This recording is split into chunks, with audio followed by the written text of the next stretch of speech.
안녕하십니까, 이해란입니다. 이해란 TV. 오늘 이 시간에는 특별한 손님을 모셨습니다. 여러분들이 몇 번 뵈신 적이 있으실 겁니다. 일본의 통일일보 주간으로 활동하시는 우리 홍영 선생님 모셨는데요.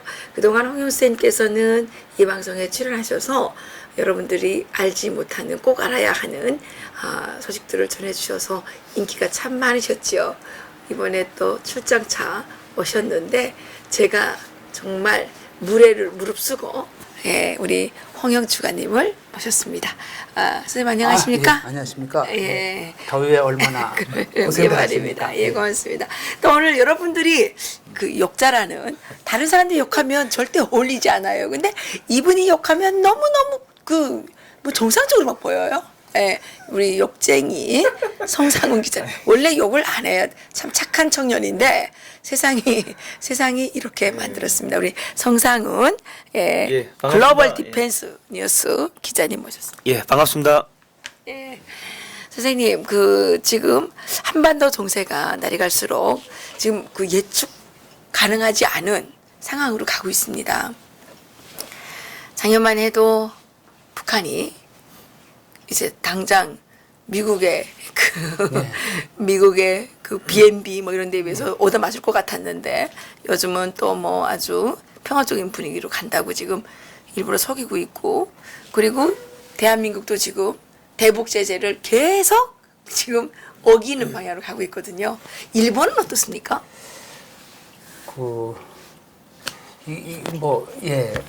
복잡하게 말씀드릴 수 있는 시간도 없고 또 복잡한 문제도 아닌데요. 일본 사람들은 이제 인구가 많으니까 제가 보기에 그런 것 같아요. 가끔 이제 일본이 지난 70년 동안 미국이 일본 머리 위로 어깨도 모르고 뭐 하는 거 아닌가. 예를 들면 이제 닉슨 쇼크 때 일본이 자기도 모르는 사이에 이제 동아시아 모든 전략 환경이 바뀌었던 그런 것처럼 비핵화라는 것은 좋은데 아무래도 보니까 이게 비핵화가 그냥 일직선으로 비핵화를 향해서 그게 목표로 움직이는 거 아니라 아주 대단히 복잡한 양상이 나타나고 있거든요. 특히 그러니까요. 싱가포르에서 이제 트럼프 대통령하고 김정은 만나는 그 상황이 일본 사람들이 생각했던, 자기들이 상상했던 거하고 전혀 다른 거예요. 그러니까 굉장히 당황하고 있는 것 같습니다. 그래서 어떤 의미에서 이러다가 혹시 일본이 모르는 무슨 속말로 미략으로 뭐가 움직이는 거 아닌가. 일본말 지쳐지면 곤란하지 않느냐. 이런 불안감도 있는 거를 저는 느끼고 있습니다. 그렇군요. 한국은 오히려 한국에 있는 이 보수 세력들 지금 뭐 지리멸렬해졌죠. 괴멸시키겠다고 해서 지금 괴멸이 됐는지 괴멸 중인지는 잘 모르겠습니다만은 이 자유민주주의 시장경제 세력들은 오히려 우리만 모르는 미략이 있는 거 아니냐. 예, 그렇게 걱정을 하고 있습니다. 근데 저는 그거 보면은 저는 뭐 단순하다고 생각합니다. 근데 이제 일본 분들이 이제 당황하는 것 중에 하나가 워낙 한반도 문제에서 무지해요. 예를 들어서 대한민국이 2년 전까지의 대한민국과는 전혀 다른 나라가 됐다는 거 우선 몰라요. 일본 분들은. 그러니까 저는 냉정하게 보면 한국이 이제 법치가 사라지지 않았습니까? 법치의 기본이 죄형 법정주의인데 지금 한국에서 벌어지는 이 사법 여러 가지 과정을 보면 법치의 기본인 죄형 법정주의조차도 이게 무시되고 출발되고, 또는 이제 저희 신문에 썼습니다마는 내년에 뭐 건국 100주년 3.1 운동 100주년 위원회를 만드는 근거가, 정부의 근거가 대통령령이에요. 근데 이 대통령령이 모법의 근거가 없습니다.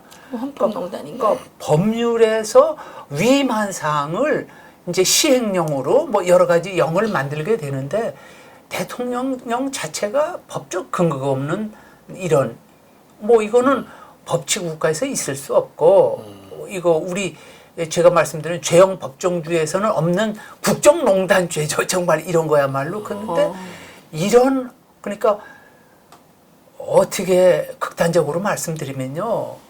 일본 사회가 바랬던 평양의 레짐 체인지 전에 서울이 레짐 체인지가 됐다는 걸 모르죠, 일본 분들이. 그러니까 한반도 상황에 나와서 전개되는 뭐 미국의 행동 이런 거에 대해서 전부 놀라움의 연속으로 받아들이고 있다. 그렇게 말할 수 있습니다.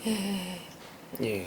성 기자님은 뭐 지금 이제 돌아가는 상황을 제가 좀 설명을 드리면은 지금 이 미국하고 중국이 이제 무역 전쟁을 했는데 이 완전히 완패를 했습니다. 시진핑이 완패를 하다 보니까 지금 시진핑이 지금 실각할 수도 있다는 이야기들이 중국에서 나오고 있고, 중국의 정치 평론가들이 시진핑이 독재를 하고 있다 이런 비판을 하고 있어요.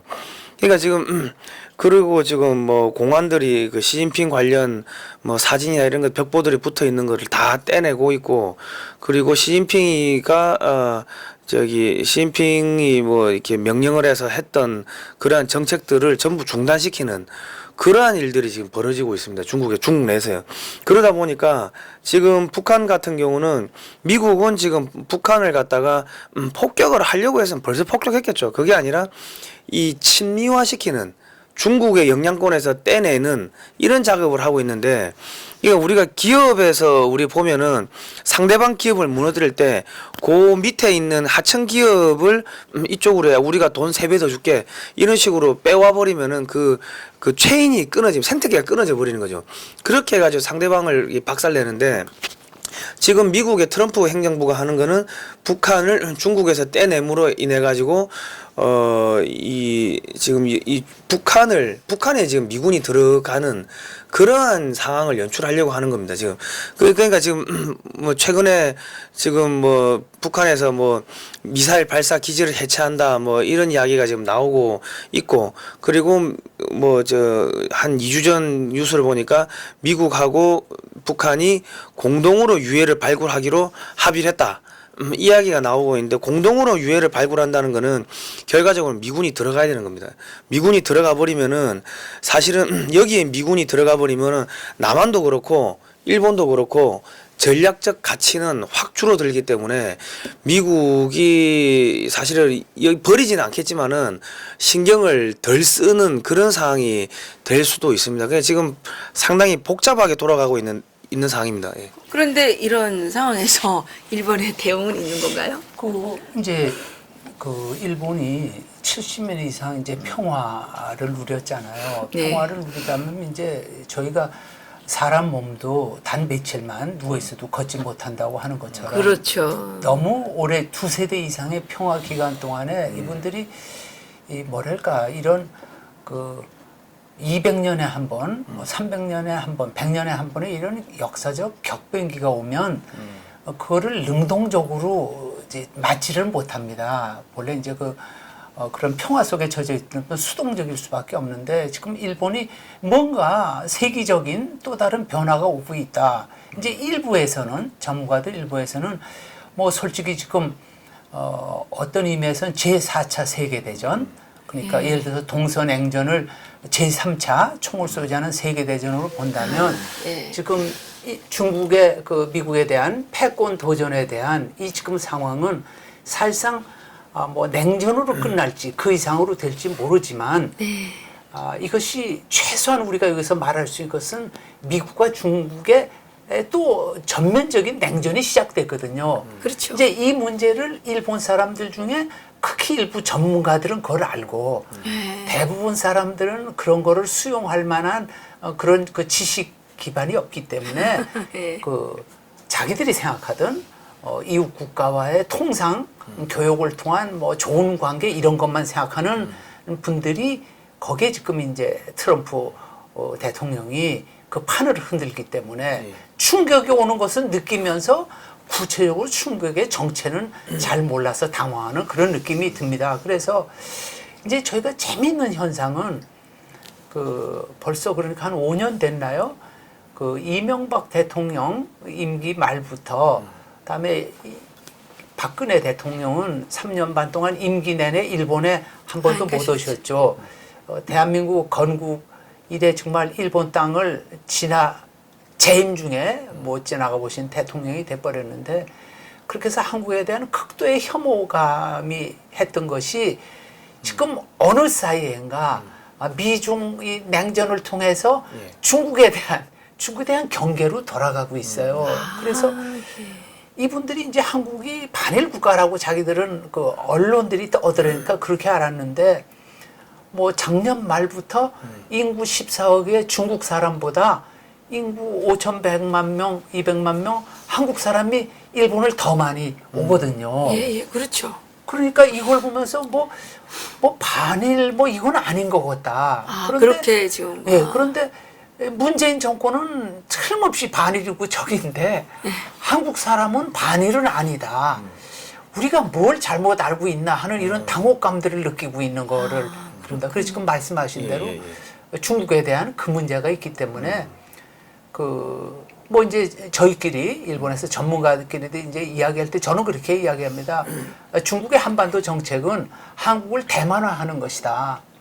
그러니까 우리나라에서 뭐 한국의 핀란드화 그러는데 먼 핀란드가 아니죠. 쉽게 말해서 이제 요즘은 좀 바뀌었지만 우리 한미 연합사 뭐 해체 쪽을 하면서 연합 훈련도 안 하고 대만하고는 훈련을 하지 않습니까? 요 1, 2년 사이에 뭐 상황이 완전히 바뀌었지만 중국의 목표는 명백하게 대한민국을 대만화하는 것이고 그거에 비해서 지금 성 기자님 말씀하신 대로 트럼프는 본인이 처음부터 의도했든 의도하지 않았든 북한을 베트남화하는 겁니다. 맞아요. 예. 북한을 중국에서 떼어내는 그러니까 이것이 미중 그 신냉전에서 한반도에서 이게 지금 격돌하고 있거든요. 한반도 자체를 대만화하려는 중국과 최소한 북한을 뭐 남한은 하여튼 한국 국민들이 선택한 정부 형태가 돼 있으니까 근데 베트남화 중국으로부터 떼어낸다면은 이것은 뭐 일부 한국에서도 몇 번 말씀하실 것처럼 트럼프 전략의 대승리가 되죠. 그런 것을 아직 일본의 전문가들은 명확하게 뚜렷하게 느끼지는 못하는 것 같습니다. 글쎄 트럼프 대통령의 대승리가 될지는 모르겠지만 그거는 북한 주민들에게 또 정말 아주 안 좋은 예. 그 역사가 또 펼쳐지게 되는 거죠. 그 베트남은 아직까지 공산국가입니다. 공산국가입니다. 예. 예. 저도 몇 번 가봤는데. 예, 공산국가고 공산국가가 지금 다 실패하게 된 거는 그 자체가 안고 있는 치명적 그 약점 때문에 그렇게 되는 거 아닙니까? 그런데 북한이 지금까지 계속 공산국가에 살았는데 또 제대로 살아보지도 못하고 또 이상한 공산주의를 또 친미만 한다고 되는 건 아니지 않습니까? 그게 이제 뭐 당사자들은 인정할 수 없고 솔직하게 말할 수 없고 또 저희도 그런 거를 깊게 말할 필요는 없지만은 저 같은 경우에는 그런 글을 썼습니다. 뭐 원고 의뢰를 받아서 그 필리핀 싱가포르에서 그 미북 정상회담에 대해서 썼을 때 떼어내는 게 명백한 미국의 목적인데 문제는 김정은이가 평양의 고르바초프가 될 수 있느냐? 그렇죠. 그건 불가능하다. 그건 불가능한 건 뭐 여러 가지 뭐 저희가 명확하게 단정을 할 수가 있죠. 그 점에서 단정할 수 있는데 그렇지만 결과는 베트남화의 결과는 어쩔 수 없이 그 수령 유일 독재 체제의 붕괴가 그걸 전제로 이야기를 하는 것이기 때문에 일단 그 물리적으로 그리고 그 완벽한 CVID가 그 예를 들어서 북한이 가지고 있는 핵미사일 지식 자체를 없애는 것은 결국 그 5천 명이 될지 10,000명이 될지 하는 그 사람들을 수용소에 넣을 수도 없고 이민 보낼 수도 없는 상황이기 때문에 그것을 무력화시키는 것은 결국 김씨 왕조가 변화되는 것을 전제로 하는 겁니다. 근데 미국이 그런 말을 할 수는 없고요. 저희가 그쪽으로 뭐 끌고 가면 되는 거 아닌가 그런 생각. 그렇군요. 그 지금 한국은 아주 이상한 분위기입니다. 지금 그 은평구에서 저기 그게 통일로예요. 예. 그런데 오늘 평양으로 가는 길 220km 이렇게 써놨습니다. 그 도로에 지금 한국의 대다수 국민들은 문재인을 지지하는 특히 이런 국민들은 지금 평화의 꿈, 통일의 꿈에 젖어 있습니다. 그래서 그런데 이제 저희들이 그 얘기 듣기로는 일본의 조청년도 지금 그렇게 한다 그러는데 그 조성현은 어떻습니까? 조총련은요, 지난 6월 29일 아직 한 달 정도 전에 그 일본 법무성이 작년 말 12월 31일 현재 일본에 체류하는 전체 외국인 중에서 국적을 조선이라는 표기를 고집하는 사람이 몇 명인가 하는 거를 조사를 했습니다. 그랬더니 38,000명 정도입니다. 38,000명. 그러면은 1년에 1,500명, 2,000명 선에서 지금 줄어드니까 지금 7개월 정도 지난 지금은 3만 명 이하로 떨어졌죠. 명백히. 한국에 와서 정착한 그 신세대 탈북자 숫자보다 이제 숫자가 완전히 줄어들었습니다. 그 상황에서 이 사람들은 말하자면 그 종북의 원조이기 때문에 병적이에요. 병적이어서 이제 조총련 기관지를 보면 그 어떤 사안이 있으면 뉴스를 보도를 못하죠. 뭐 태영호공사 책에도 나오는 것처럼 평양에 상신을 해서 보도 계획을 이렇게 해야겠습니다. 상신을 하면 이제 저쪽에서 뭐 통전부 어디서 다 검열해서 그 방향으로 보도하여라.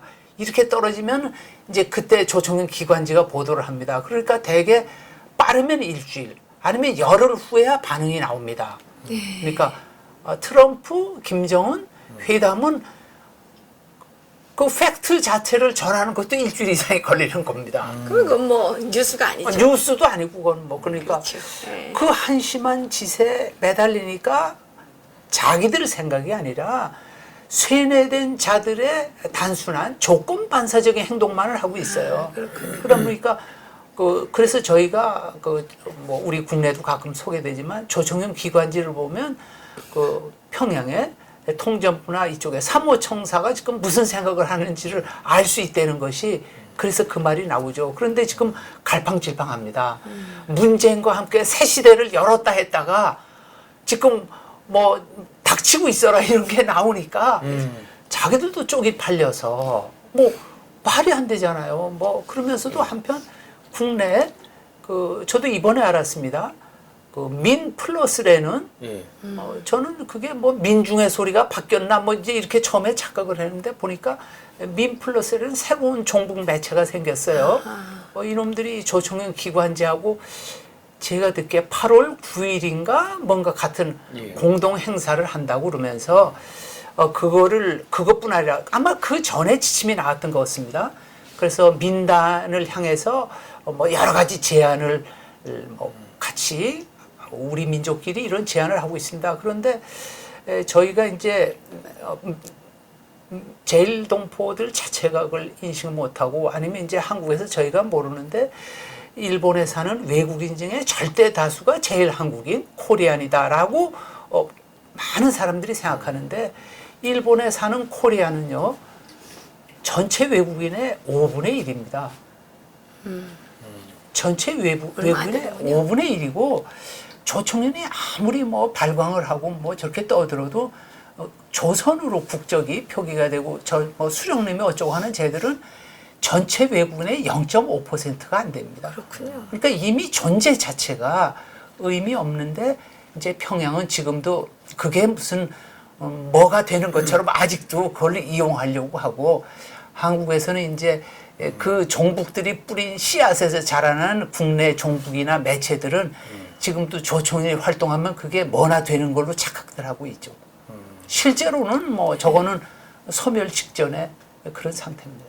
그 이번에 우리 성상훈 기자께서 그 러시아 쪽을 뭐죠 거의 횡단을 하다시피 하고 오셨는데 그 이번에 가서 충격을 많이 받으신 것 같아요. 그동안 이제 그 일제 때 그 독립운동을 했다고 했던 수많은 사람들이 상당히 내막이 이상했다고요. 그러니까 지금 한국의 이 조선의 독립운동 하셨던 분들이 거의 대부분 자금이나 지원이 스탈린 소련의 이 공산당의 지원을 많이 받았습니다. 예.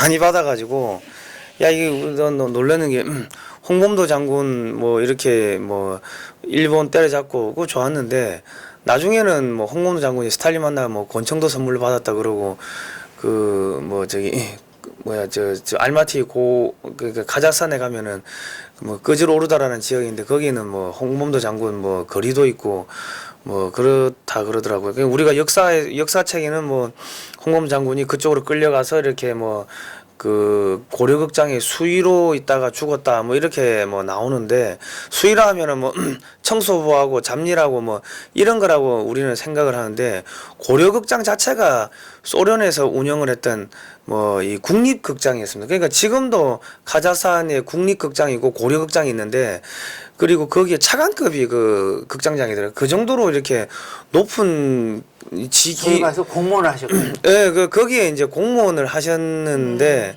그러니까 이게 지금 이르쿠츠크파 고려공산당 이게 하고 상해파 고려공산당하고 이게 두 가지 이제 또 파벌이 있었는데, 이 상해파 공산당들은 상해 임시정부 쪽 인사들하고 많은 또 유대 관계가 있었고, 그러니까 뭐 지금 백범 김구 선생이나 이런 분들도 이 소련 공산당의 자금 지원이나 이런 것들 많이 받았던 것 같아요. 그러니까 그게 그 사람들이 해방이 되고서 북한에도 가고 남한에도 들어와 가지고 내가 독립운동했다, 일본하고 싸웠다, 이제 이렇게 해가지고 독립운동가라고 했는데, 이제 문제는 그 어쨌든 간에 이 소련 입장에서 봤을 때는 양쪽에 다 자기가 컨트롤 할 수 있는 사람들이 있었기 때문에, 우선 뭐 남노당이라든지, 그리고 4.19 뭐 우리 뭐 의거라고 하지만 그것도 사실은 이 공산주의자들 이렇게 퍼져 있는 사람들이 밑에서 혁명을 일으킨 겁니다. 그게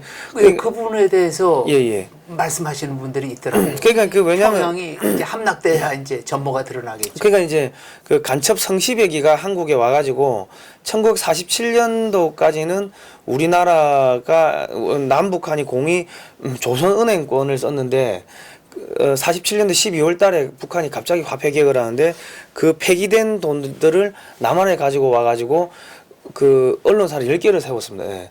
그런 자금 가지고 다 국회의원부터 해가지고 군인들 다 매수를 해가지고 여기를 이미 장악을 해놓은 상황이었습니다. 예. 그러니까 4.19도 터지고 뭐 엉망진창이 돼버리는데, 그런 사람들이 제주 4.3 사건도 일으키고, 또 내가 독립투사 뭐 후손이다 해가지고 독립투사의 후손이다 해가지고 많은 또 교육도 하고 하면서 자생적 이 공산주의자들을 양성하는, 그리고 그때는 북한이 잘 살았기 때문에 조총련 쪽에서 자금도 들어오고 해가지고 자생적 이런 공산주의자들이 뭐 소위 말해서 5.18도 일으키고, 그게 뭐 위에서는 민주화 운동으로 포장되어 있었지만은 물밑에는 그런 세력들이 다 움직였던 거죠. 그리고 지금 그 사람들이 이제 민주화 투사라고 또 옷을 바꿔 입고, 근데 자유를 뺀다는 게 자유민주주의가 아니고 북한식 인민민주주의를 추종하는 건데, 그 사람들이 지금 뭐 우리 광우병 사태도 일으킨 거고, 뭐 이 탄핵 반란 이 사건까지 일으킨 거고, 그 사람들이 지금 정권을 잡은 다음에 원전 해체하고 한국의 기업들을 다 완전 외국으로 내쫓고 지금 망가뜨리고 하는 거는, 결과적으로 이 공산권 국가 지금 중국이죠. 이제 지금 과거에는 소련이었다면 지금은 중국인데, 이 중국에게다가 이 대한민국이라는 이 좋은 거를 상납하려는, 중국의 식민지화 시키려는 이러한 지금 전략을 갖고 있습니다. 근데 문제가 생긴 거는 트럼프가 북한을 친미화를 시켜버리면은 북한은 중국하고 싸워야 되고, 얘들은 지금 중국하고 남한에 있는 주사파들은 중국하고 친해지니까는 이 북한에서 또 이런 여러 가지 자료들을 공개하면은 남한의 주사파들 한꺼번에 죽여버릴 수가 있는 거예요. 그러니까 지금 트럼프의 이 북한을 친미화시키려는 전략이 이게 지금 어마어마하게, 제가 봤을 때는 야 이거 정말 이 정밀 타격이다. 이 미사일로 북한을 조져버리는 것보다 더 이 동북아시아의 이 공산주의자들을 통째로 솎아내려는 그러한 아주 이 정밀한 무서운 계획이다 싶은 그런 생각이 들었습니다. 예. 그렇군요. 아유, 예. 공부 많이 하고 오셨네요. 그 이제 얘기를 듣고 보니까 선생님, 그 지금 이 정부가 예. 내년도 3월 1일에 뭐 남북한 그 공동 그 행사를 예, 하겠다 제안하고, 그러고, 예. 그것뿐만 아니라 지금 한미일 이렇게 그 3.1 운동을 계기로 이게 건국 100주년을 지금 기념한다고 난리를 치는데, 이게 지금 너무 말도 안 되는 거 아닙니까? 이게 지금 들어보니까 이게 옛날에 독립운동 했던 사람들은 진짜 독립운동을 했는지 공산주의 운동을 했는지 분간이 안 가고, 예. 중국 돈 소련 돈을 받았으면 중국의 앞잡이 소련의 앞잡이였던 거예요. 앞잡이죠. 뭐 근데 김일성은 중국 공산당원, 그쵸. 소련 공산당원이었으니까. 그렇죠. 중국 근데 그 상해 임정을 과연 믿을 수 있느냐는 문제가 근본적으로 나서는 거죠. 이제 거기에는 뭐 현대사 역사학자들이 여러 가지 말씀을 하십니다. 그건 이제 더 정밀하게 그렇죠. 저희가 그걸 객관적으로 해야 되는데 문제가 지금까지 이제 저 평양 또는 네. 조총련들이 일방적으로 역사 날조 작업을 해오지 않았습니까? 그랬죠. 예. 자기들에게 조총련의 그 유명한 이야기가 일본의 전국에 도서관을 다니면서 자기들한테 불리한 자료는 다 파괴했다는 거예요. 책을 빌려서는 심지어 그 부분을 다 칼로 도려내고 했다는 거 아닙니까? 전문가들로부터 자료 좀 빌려달라고 가져가서는 잊어버렸다고 돌려주지 않고 해서 자료를 전부 그 조직적으로 말살을 은폐 그런 공작을 했고 그리고 새로운 날조의 역사를 썼거든요. 지금 이제 제가 요즘 그 한국에서 역사 교과서 문제나 아니면은 심지어 건국 70년을 행사를 하지 않고 내년이 건국 100년에는 이 말도 안 되는 이거를 보면요. 그 조총련 문헌을 보면 조총련에 이제 내부 문헌이 있고 저놈들이 검열을 해서 돈을 받고 파는 공식적인 간행물들이 있습니다. 그런데 쟤들이 예를 들어서 조총련 결성 60주년 그 일지 같은 거 공식으로 만든 걸 보면 보통 사람 보면 암호 같습니다.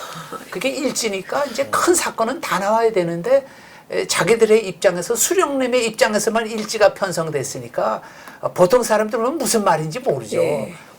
이렇게 두꺼운 책에 뭐 정말 좋은 종이에 만들었는데 그런데 거기에 가장 중요한 게 거기에 저희가 엄청난 거를 발견합니다. 이승만의 북침 6.25를 뭐 광주 민중 봉기 뭐 하는 자기들이 가장 힘을 들여서 많은 분량을 할애하는 선전 부분이 나옵니다. 예. 그러니까 쟤들이 제일 힘을 들여서 하는 그 부분이 전부 날조입니다. 그렇군요. 다 없애고. 예. 근데 지금 최근에 한국에서 벌어지는 걸 보면 뭐 민족문제연구소부터 시작해서 지금 이게 결국 이제 저놈들이 국가의 모든 권력을 장악하고 국가 권력으로서 이거 역사 개양, 조작을 하기 때문에 그 작업이 그 결과가 어떤 작품이 나올지는 이미 평양이 역사 날조한 거, 조총련이 날조한 거, 공산주의들이 한 것들을 보면 지금 문재인 정권이 무슨 짓을 하는지 그 이제 목표 방향뿐 아니라 결과까지도 결과 뻔히 보인다는 거죠. 보입니다. 그래서 지금 말씀하신 대로 이거는 이제 그 새로운 그 그 현대사를 연구하시는 분들이 좀 더 열정적으로 그 부분에 대해서 증명을 해야 뭐 돼요. 건국 70년을 맞이해서 예. 지금까지 잘못 알려준 공산주의자들에서 왜곡된 저희 건국사를 바로잡는 이 운동이 시작돼야 되지 않느냐 그런 생각을 하게 됩니다. 그러네요. 예, 정말 그런 것 같습니다. 이게 갑자기 건국이 70년인데 100년으로 올라가니까 저희들만 헷갈리잖아요. 그러면 우리 다음 세대는 얼마나 헷갈리겠습니까? 그죠. 예. 지금 제일 분노하는 게 김정은이겠죠. 네, 아유, 선생님 명언이십니다. 북한은 3.1 운동을 별로 크게 다르지 않는데 문재인 대통령이 갑자기 3.1절에 건국을 했다 그러니까 그때는 분단도 안 됐는데 그러면 그 문재인이가 그 소위 말해서 김일성 수령님을 능욕한 거죠. 없애버려. 모욕한 거죠. 그렇군요. 모욕한 예. 거죠. 김일성이가 소위 타도 제국주의 동맹이라는 날조된 그거를 그게 만들어- 1926년인데 네, 맞아요. 그 7년 전에 대한민국이 건국됐다고 그랬으니 예. 말이 안 되는 거죠. 그래서 아마 평양이 최근에 닥치고 있어라. 닥치고 있어라 그런 게 아닌가. 북한에 이런 말이 있습니다. 열성이 말성이다. 그런 말이 있습니까? 그게 딱 맞는 말 예. 얘기인 것 같습니다. 열성이 말성이다. 예, 우리 문재인 대통령께서 너무 열의를 발휘하시다가 말썽 꾸러기로 이제 되는 것 같습니다. 근데 지금 또 하나 이제 아주 이제 큰 문제가 있는 게 우리 지금 한국 언론에는 지금 뭐 북한에서 석탄 가지고 온 게 뭐 별로 거의 안 나옵니다. 비중 없이 나오는데 그 북한 석탄을 한국에 가져온 게 한국 언론에서 별로 비중이 없어요. 근데 지금 미국에서는 이거 보이스 오브 아메리카 한국어판을 보면은 거의 뭐 매일 한 개씩 나오는데 한국을 지금 밀수국가라는 표현까지 쓰고 맞습니다. 예. 그러니까 이 정도로 한다는 이야기를 한다는 거는 지금 이것 때문에 한국이 유엔 제재를 받을 수도 있고 아니면 미국이 독자적으로 한국을 제재할 수도 있다 지금 이런 이야기까지 나오는데 이렇게 돼버리면은 이 지금 한국의 은행 왜냐면 북한에서 석탄을 갖고 오면은 그 돈이 북한으로 들어가야 되면 이 각종 서류나 이런 것들이 한국의 어느 은행인지는 모르겠지만은 다 왔다 갔다 했다는 거죠. 그러면 그 은행은 미국의 금융 시스템으로부터 퇴출될 수가 미국과 거래 못하는 거죠. 그럼 그 은행을 쓰고 있는 국내 기업들은 한순간에 박살날 수가 있다는 거죠. 지금 전체적으로 한국의 경제나 이런 것들이 지금 이 제재 대상에 지금 올라가 있는 상황인데 우리나라에서는 무슨 기무사 문건 가지고 지금 한국 경제가 박살날 수도 있는데 뭐 기무사가 계엄을 했니 안 했니 뭐 준비를 했니 안 했니 뭐 그런 거 가지고 이 지금 난리를 치고 있고 뭐 노회찬이 뇌물 먹고 죽었는데 그 또 무슨 국회장으로 하고 있고 이 지금 이 국회장으로만 해도 좋은데 예. 그 김일성이 죽었을 때처럼 차에다가 이거 사진 이렇게 해서 예, 예. 싣고 다니면서 근데 거리를 왔다 갔다 하더라고요. 그러니까 그거랑 똑같이 하고 그러니까 이게 웃기는 게 노무현 대통령도 뇌물 먹고 자살했는데 40m에서 떨어졌는데 피 자국이 없어요. 그리고 노회찬도 뇌물 먹고 18층인가 19층에서 떨어졌다고 하는데 피 자국이 없어요. 그 사람들은 돌인 거죠. 피가 안 나오는 돌. 그 최소한 그 예. 말씀 저는 그렇게 예. 합니다. 그거는 이제 뭐 누가 청소를 했든지 다 예. 설명이 되니까 예. 그런데 의심할 수 없는 것이 이것은 의문사죠. 왜냐하면 의문사. 사인을 과학적으로 규명을 하지 않았기 때문에 예, 예. 그렇죠. 의무사죠. 그거는 예. 의문사로 분류할 수밖에 없습니다. 그러니까 사후에 예. 나중에 그런 게 자살로 입증이 된다고 하더라도 예, 예. 자살로 과학적으로 현 단계에서는 명백히 의문사인죄로 장례식을 치르는 게 그 아니라 의문사인데 경찰은 자살이라 단정내버리고 또 화장을 해버렸다고요. 그 노무현 대통령도 그 자살이라고 단정을 내리고 화장해버렸고 노회찬도 그렇고. 그런데 그때도 그 노무현 대통령 때도 사실은 그 제일 수혜자가 누구였냐면 그 문재인 그 비서실장한테 모든 칼날이 가고 있었는데 그 스톱돼 버렸고 지금도 드루킹 이거 지금 최고 정점에 지금 문재인 대통령이 있다고 하는데. 좀 더 지켜봐야죠. 그러니까 점점 이게 지켜보고. 이 북한하고 비슷해지는 것 같습니다. 예. 이제 뭐 잠깐 속이는 건 가능하지만 영원히 속일 수는 없지 않겠습니까? 예. 한 사람은 속일 수 있겠지만 모든 사람들은 속일 수 없기 때문에 저는 그거 뭐 언젠가 밝혀질 거라 생각합니다. 제가 밖에서 보면은요, 그 이제 참 우려되는 것이 일본 이제 단순한 분들 중에는 이런 그 동서냉전 아니면 이념 전쟁의 본질을 모르고 하는 분들 중에는 일본도 그 트럼프보다 늦지 않게 평양하고 수교를 해야 된다 뭐 이런 말을 하는 천진난만한 분들이 계세요. 그래서 예. 그것은 그 미국의 동맹국인 미국의 세계 전략에 대한 이해 없이 그것과 보조를 맞추지 않고 자기들 입장에서 어리석게 판단하고 행동하는 건 그건 경솔한 행동이다. 그렇죠. 결국 같은 동맹들이 깊이 있게 상대의 입장과 전략을 이해하고 해야 된다. 이제 일본 분들하고는 그런 말들을 나누는데 지금 우리 뭐 한국의 문재인 정권은 아예 그런 말이 통하는 상대가 아니기 때문에 아니죠. 결국 혼자 지금 말씀하신 대로 결국은 제가 보기에 미국이 뭐 동맹이기 때문에 여러 가지를 감춰주고 있는 거 아닙니까? 솔직히. 예, 예. 솔직히 VOA 방송하셨는데 예, 예. 감춰주고 있습니다. 예. 한국이 결정적으로 배신한 증거를 잡고도 네. 결정적인 그 단절 때까지 그걸 일부러 감춰주고 있는데 이제 한국의 좌파들은 어리석게도 자기들이 미국을 성공적으로 속이고 있다. 또는 미국이 절대로 그렇게 못할 것이라는 그 아주 어리석은 생각에서 맞습니다. 지금 이 짓을 계속하기 때문에 예. 지금 저희가 보복당할 걸 이자가 붙어가고 있는 상황이다 그런 생각이 듭니다. 그렇게. 예. 이자가 지금 복리로 불어나고 있습니다. 그 겁납니다. 보고 있으면 요즘에. 오늘도 이렇게 유익한 말씀해주신 우리 홍영 통일일보 주간님 또 우리 글로벌 디펜스의 송상훈 기자님 정말 감사드립니다. 예, 더위에 건강 조심하십시오. 예, 건강하십시오. 예.